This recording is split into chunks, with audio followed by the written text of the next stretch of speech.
Now it's time to hear from the Federation of Canadian Municipalities, la Fédération des municipalités canadiennes, et son président, Scott Pearce, du Township de Gore au Québec. Bonjour, bienvenue.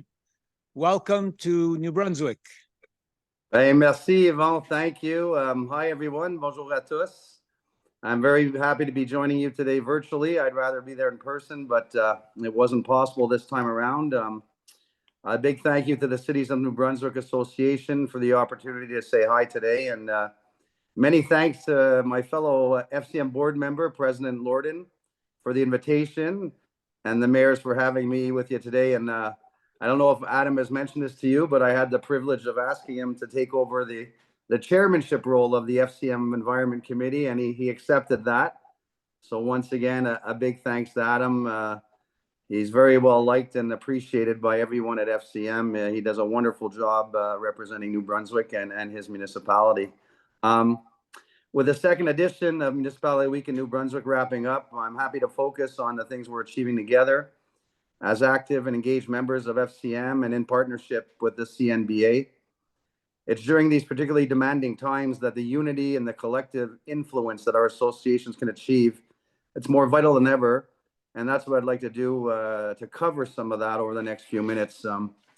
I don't need to tell anyone here that cities in New Brunswick are going through an intense period of change and growth. You're living it.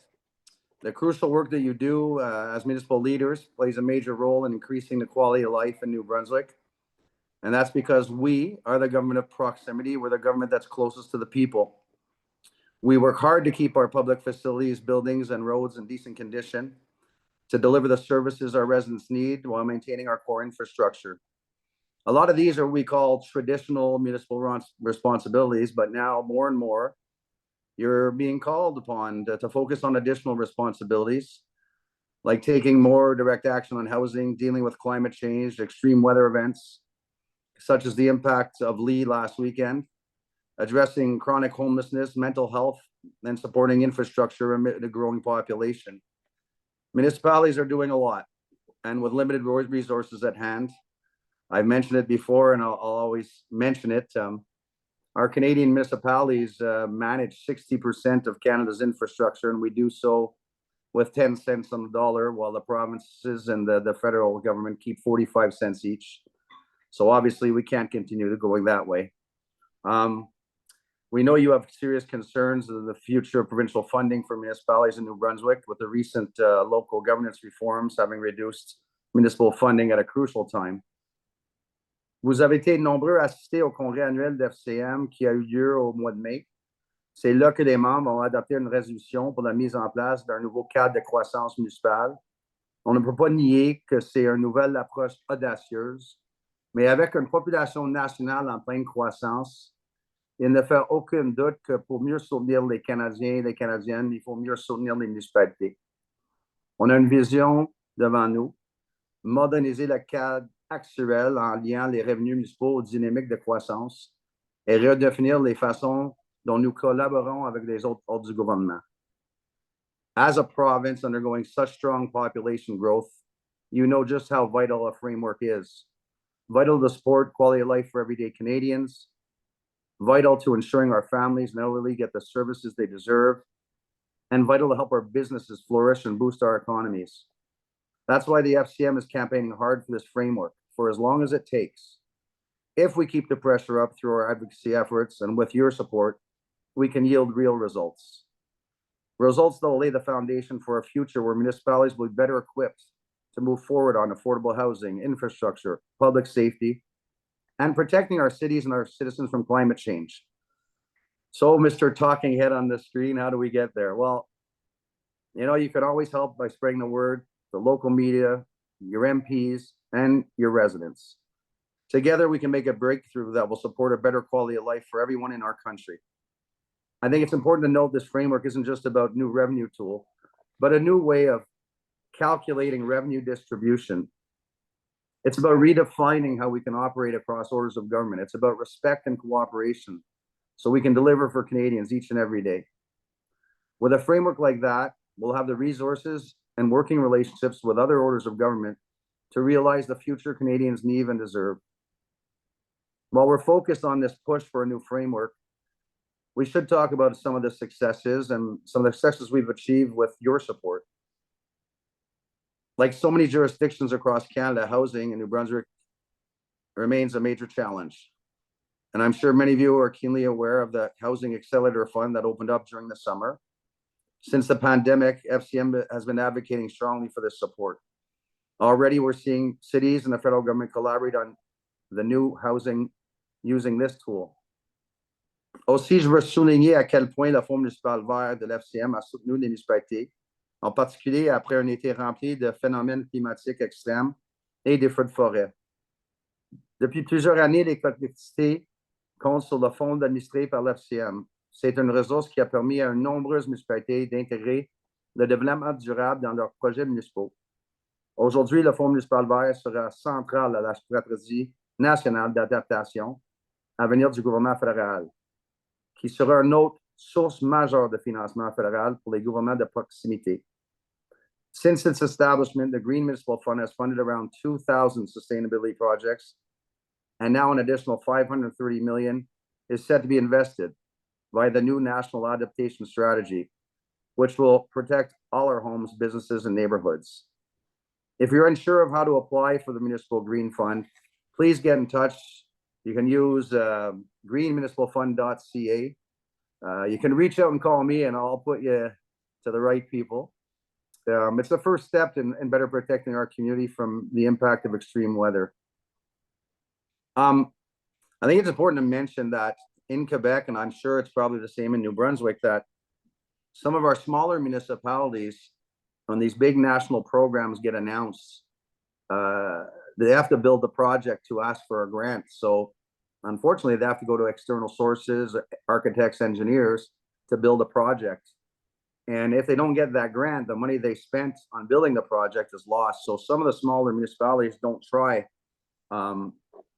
Obviously, they're concerned about losing taxpayers' money. So whenever, if ever, look at the Municipal Green Fund. And as I said, reach out to me, reach out to staff, and be more than happy to help you find a way to apply without costing a fortune just to make your application. The other advocacy for me is a big one, and I think for most of you is it used to be the gas tax. Now it's called the CCBF. It's the Building Canadian Communities Fund.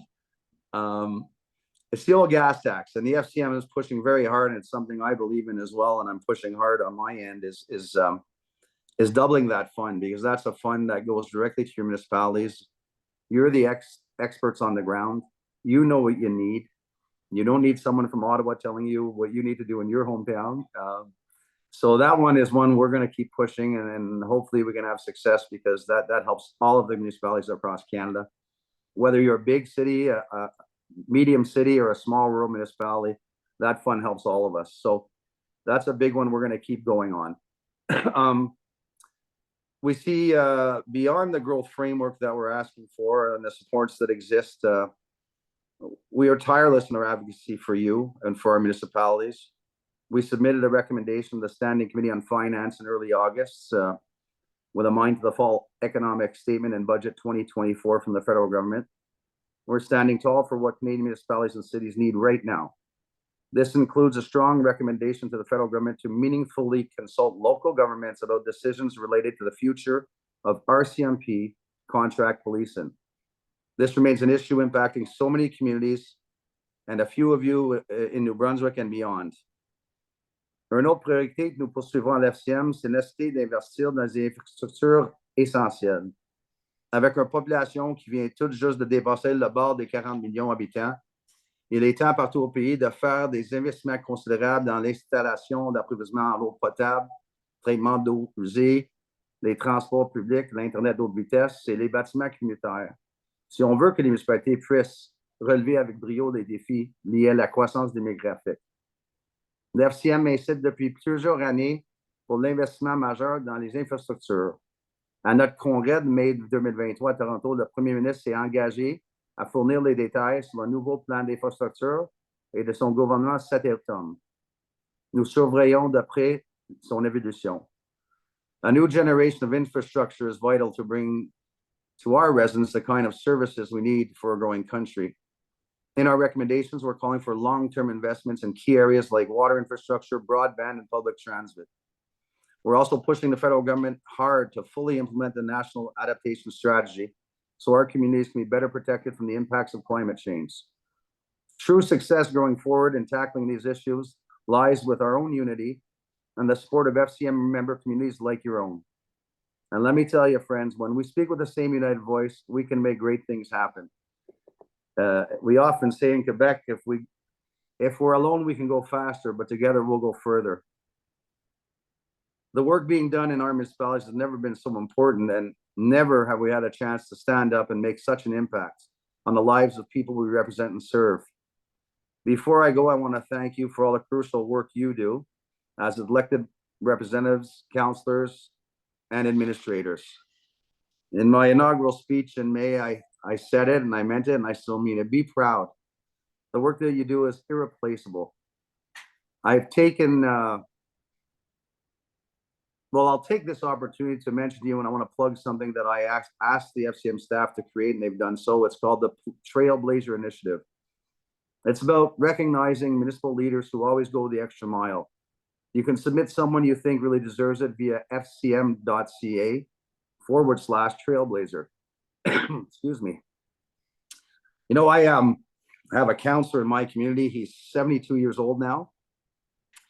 He was our fire chief.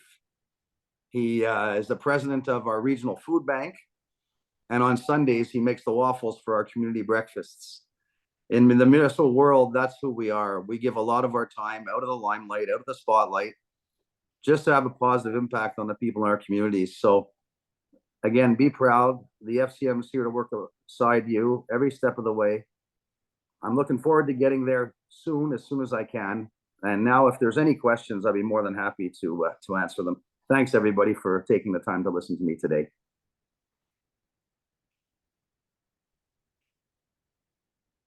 Not sure about questions. Je sais pas, je vois pas de mains qui se sont levées. Great. C'est la meilleure chose qui pourrait nous arriver pour te retourner à ton quotidien. Ben, alors, j'aime ça beaucoup, même au conseil municipal, quand les citoyens n'ont pas de questions, ça veut dire qu'ils ont bien compris. Merci beaucoup. OK. Alors, une prochaine fois, merci de nous avoir rejoints et merci pour les bons mots que tu as eus envers nous. Really appreciate your time. I mean it. You are the true leaders of our country on the ground without the media attention doing the work. So continue the great work, and I hope to get there soon, Yvon. Okay. Looking forward to it. Au revoir. Bye-bye. Okay.